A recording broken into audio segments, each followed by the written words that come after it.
Seja bem-vindo ao Leitura Bíblica Diária.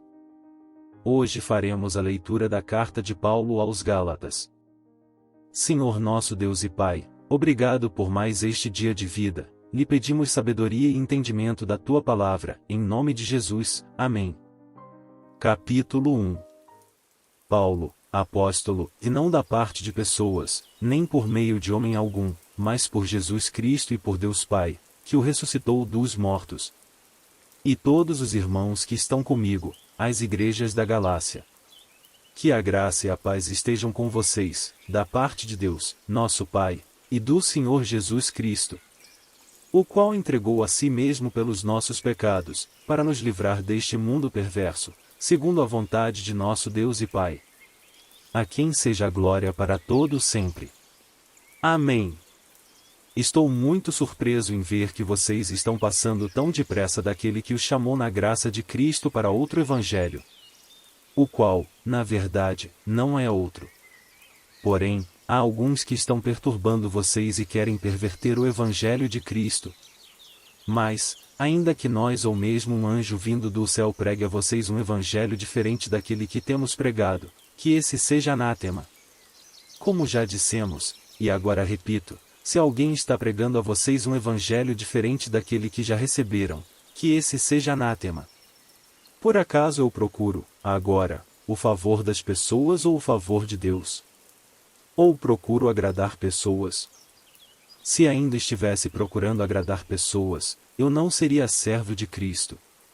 Mas informo a vocês, irmãos, que o evangelho por mim anunciado não é mensagem humana. Porque eu não o recebi de ser humano algum, nem me foi ensinado, mas eu o recebi mediante revelação de Jesus Cristo. Porque vocês ouviram qual foi, no passado, o meu modo de agir no judaísmo, como, de forma violenta, eu perseguia a igreja de Deus e procurava destruí-la. E, na minha nação, quanto ao judaísmo, levava vantagem sobre muitos da minha idade, sendo extremamente zeloso das tradições dos meus pais. Mas, quando Deus, que me separou antes de eu nascer e me chamou pela sua graça, achou por bem revelar seu Filho em mim, para que eu o pregasse entre os gentios, não fui imediatamente consultar outras pessoas. Nem fui a Jerusalém para me encontrar com os que já eram apóstolos antes de mim, mas fui para as regiões da Arábia e voltei, outra vez, para Damasco. Passados 3 anos, fui a Jerusalém para me encontrar com Cefas e fiquei 15 dias com ele. E não vi outro dos apóstolos, a não ser Tiago, o irmão do Senhor. Ora, a respeito do que estou escrevendo a vocês, afirmo diante de Deus que não estou mentindo. Depois, fui para as regiões da Síria e da Cilícia. E eu não era conhecido pessoalmente pelas igrejas da Judéia, que estão em Cristo. Ouviam somente dizer, aquele que antes nos perseguia, agora prega a fé que no passado procurava destruir. E glorificavam a Deus a meu respeito. Capítulo 2. 14 anos depois, fui outra vez a Jerusalém com Barnabé, levando também Tito. Fui em obediência a uma revelação. E lhes apresentei o evangelho que prego entre os gentios, e mais fiz isso em particular aos que pareciam de maior influência, para não correr ou ter corrido em vão. Mas, nem mesmo Tito, que estava comigo, sendo grego, foi obrigado a submeter-se à circuncisão. E isto surgiu por causa dos falsos irmãos que se haviam infiltrado para espreitar a liberdade que temos em Cristo Jesus e nos reduzir à escravidão. A esses não nos submetemos por um instante sequer, para que a verdade do Evangelho permanecesse entre vocês. E, quanto àqueles que pareciam ser alguma coisa, e o que eles foram, no passado, não me interessa, Deus não aceita a aparência do homem. Esses, digo, que pareciam ser de maior influência, nada me acrescentaram. Pelo contrário, quando viram que me havia sido confiado o evangelho da incircuncisão, assim como a Pedro foi confiado o evangelho da circuncisão. Pois aquele que operou eficazmente em Pedro para o apostolado da circuncisão também operou eficazmente em mim para com os gentios. E, quando reconheceram a graça que me foi dada, Tiago, Cefas e João, que eram reputados colunas, estenderam a mim e a Barnabé a mão direita da comunhão, a fim de que nós fossemos para os gentios e eles fossem para a circuncisão. somente recomendaram que nos lembrássemos dos pobres, o que também me esforcei por fazer. Quando, porém, Cefas veio a Antioquia, resisti-lhe face a face, porque havia se tornado repreensível. De fato, antes de chegarem alguns da parte de Tiago, ele comia com os gentios. Quando, porém, chegaram, começou a afastar-se e, por fim, separou-se, temendo os da circuncisão. E também os demais judeus se fizeram hipócritas juntamente com ele, a ponto de o próprio Barnabé ter se deixado levar pela hipocrisia deles. Quando, porém, vi que não procediam corretamente segundo a verdade do Evangelho, eu disse a Cefas, na presença de todos: e se você, que é judeu, vive como gentio e não como judeu, por que quer obrigar os gentios a viverem como judeus? Nós, judeus por natureza e não pecadores dentre os gentios, sabendo, contudo, que o homem não é justificado por obras da lei, e sim mediante a fé em Jesus Cristo, também temos crido em Cristo Jesus, para que fossemos justificados pela fé em Cristo e não por obras da lei, pois por obras da lei ninguém será justificado. Mas, se nós, procurando ser justificados em Cristo, fomos também achados pecadores, será que isto significa que Cristo é ministro do pecado? De modo nenhum. Porque, se volto a edificar aquilo que destruí, a mim mesmo constituo transgressor. Porque eu, mediante a própria lei, morri para a lei, a fim de viver para Deus. Estou crucificado com Cristo. Logo, já não sou eu quem vive, mas Cristo vive em mim. E esse viver que agora tenho na carne, vivo pela fé no Filho de Deus, que me amou e se entregou por mim. Não anulo a graça de Deus, pois, se a justiça é mediante a lei, segue-se que Cristo morreu em vão. Capítulo 3. Ó Gálatas insensatos! Quem foi que os enfeitiçou? Não foi diante dos olhos de vocês que Jesus Cristo foi exposto como crucificado? Quero apenas saber isto: vocês receberam o Espírito pelas obras da lei ou pela pregação da fé? Será que vocês são tão insensatos que, tendo começado no Espírito, agora querem se aperfeiçoar na carne? Será que vocês sofreram tantas coisas em vão? Se é que, na verdade, foram em vão. Aquele que lhes concede o Espírito e que opera milagres entre vocês, será que ele o faz pelas obras da lei ou pela pregação da fé? É o caso de Abraão, que creu em Deus, e isso lhe foi atribuído para a justiça. Saibam, portanto, que os que têm fé é que são filhos de Abraão.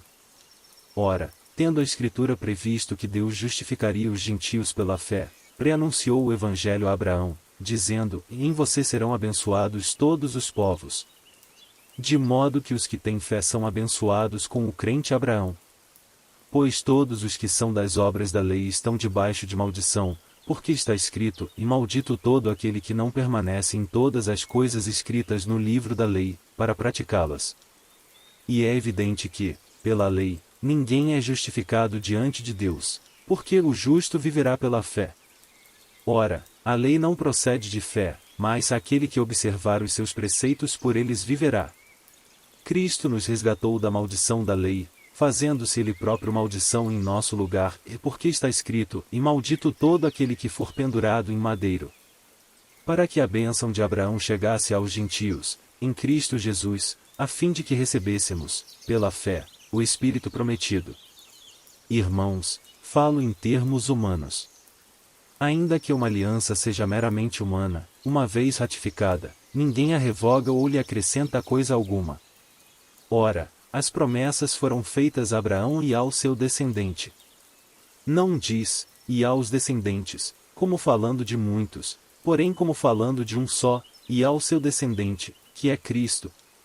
E digo isto: e uma aliança já anteriormente confirmada por Deus não pode ser revogada pela lei, que veio 430 anos depois, a ponto de anular a promessa. Porque, se a herança provém de lei, já não decorre de promessa. Mas foi pela promessa que Deus a concedeu gratuitamente a Abraão. Logo, para que é a lei?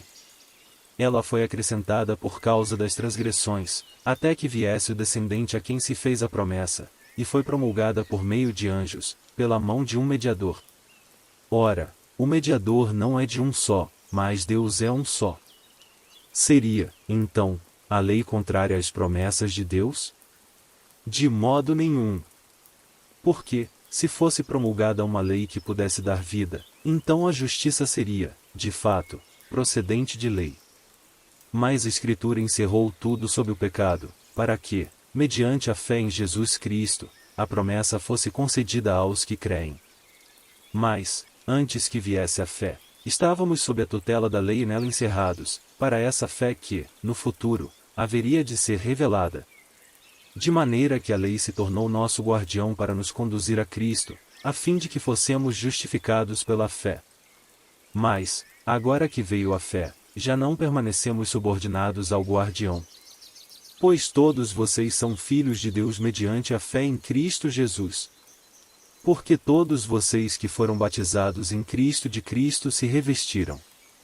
Assim sendo, não pode haver judeu nem grego, nem escravo nem liberto, nem homem nem mulher, porque todos vocês são um em Cristo Jesus. E, se vocês são de Cristo, são também descendentes de Abraão e herdeiros segundo a promessa. Capítulo 4. Digo, porém, o seguinte: durante o tempo em que o herdeiro é menor de idade, em nada difere de um escravo, mesmo sendo senhor de tudo. Mas está sob tutores e curadores até o tempo predeterminado pelo Pai. Assim, também nós, quando éramos menores, estávamos escravizados aos rudimentos do mundo. Mas, quando chegou a plenitude do tempo, Deus enviou o seu Filho, nascido de mulher, nascido sob a lei, para resgatar os que estavam sob a lei, a fim de que recebêssemos a adoção de filhos. E, porque vocês são filhos, Deus enviou o Espírito de seu Filho ao nosso coração, e esse Espírito clama e Abba, Pai.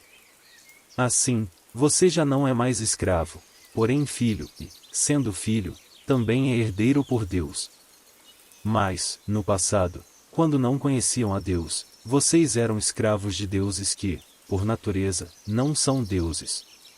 Mas agora que vocês conhecem a Deus, ou melhor, agora que vocês são conhecidos por Deus, como é que estão voltando outra vez aos rudimentos fracos e pobres, aos quais de novo querem servir como escravos?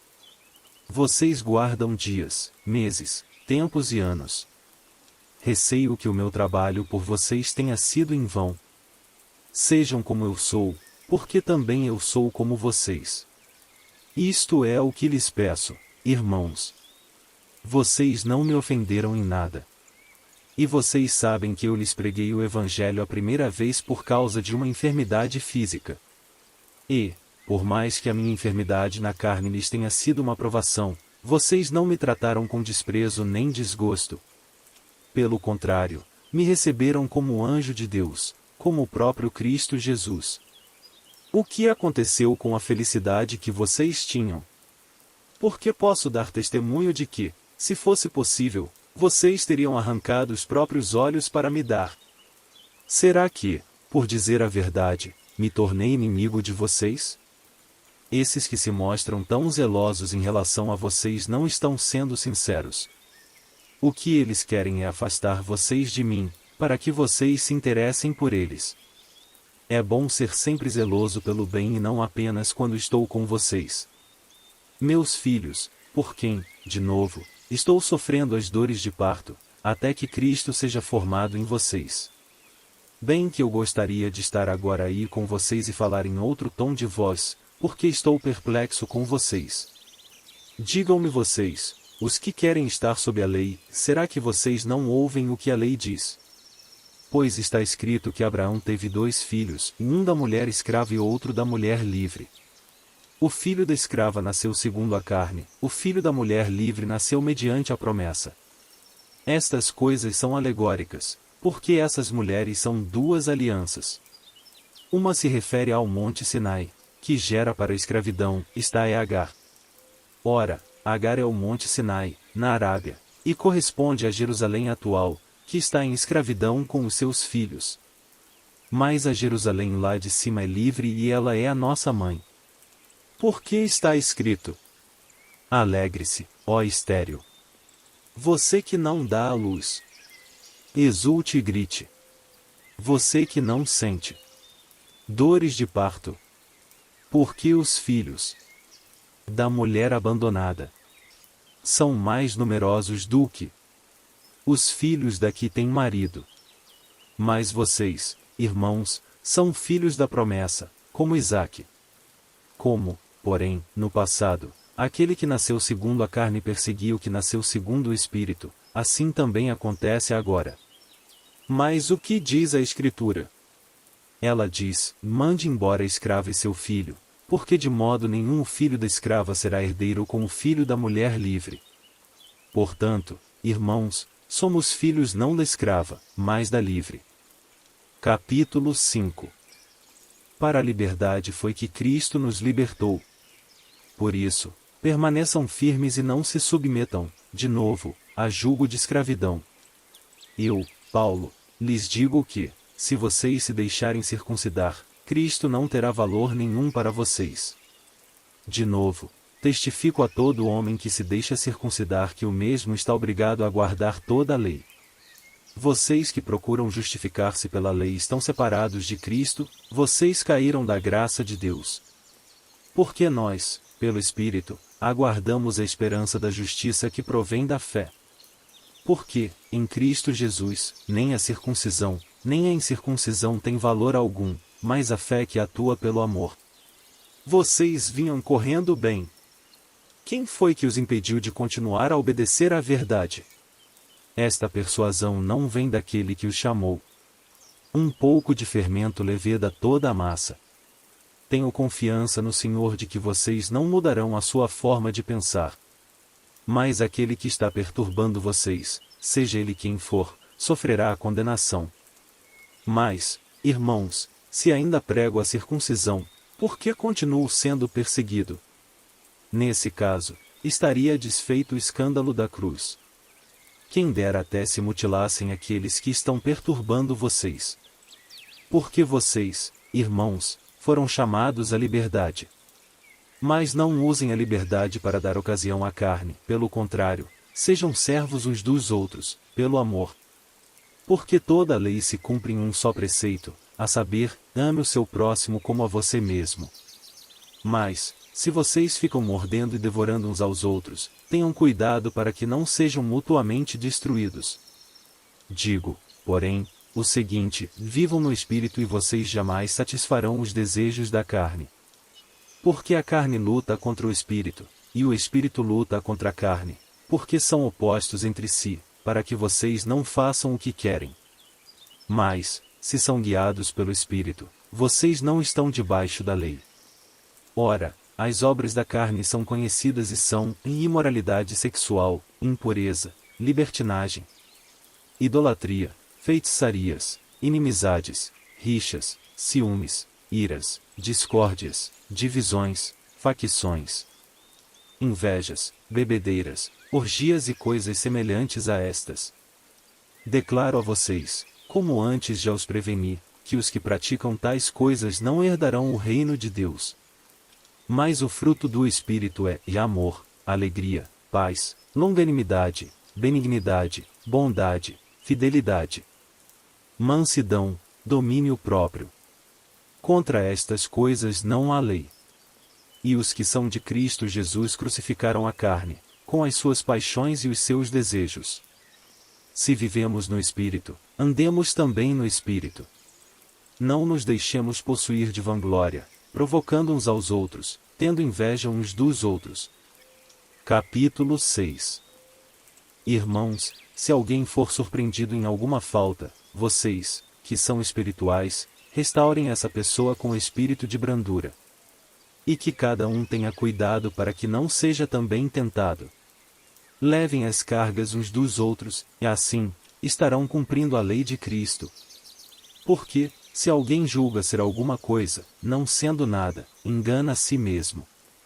Mas que cada um examine o seu próprio modo de agir e, então, terá motivo de gloriar-se unicamente em si e não em outro. Porque cada um levará o seu próprio fardo. Mas aquele que está sendo instruído na palavra compartilhe todas as coisas boas com aquele que o instrui. Não se enganem, de Deus não se zomba. Pois aquilo que a pessoa semear, isso também colherá. Quem semeia para a sua própria carne, da carne colherá corrupção, mas quem semeia para o Espírito, do Espírito colherá a vida eterna. E não nos cansemos de fazer o bem, porque no tempo certo faremos a colheita, se não desanimarmos. Por isso, enquanto tivermos oportunidade, façamos o bem a todos, mas principalmente aos da família da fé. Vejam com que letras grandes escrevi a vocês de próprio punho. Todos os que querem ostentar-se na carne, esses querem obrigar vocês a se deixarem circuncidar, e agem assim somente para não serem perseguidos por causa da cruz de Cristo. Pois nem mesmo os que se deixam circuncidar guardam a lei, mas querem apenas que vocês se submetam à circuncisão para que eles possam se gloriar na carne de vocês. Mas longe de mim gloriar-me, senão na cruz de nosso Senhor Jesus Cristo, pela qual o mundo está crucificado para mim, e eu estou crucificado para o mundo. Pois nem a circuncisão é coisa alguma, nem a incircuncisão, mas o ser nova criatura. E, a todos os que andarem em conformidade com esta regra, paz e misericórdia sejam sobre eles e sobre o Israel de Deus. Quanto ao mais, ninguém me moleste, porque eu trago no corpo as marcas de Jesus. A graça de nosso Senhor Jesus Cristo esteja com o espírito de vocês, irmãos. Amém. Espero que essa palavra de Deus possa lhe abençoar hoje. Ficamos por aqui, que Deus te abençoe.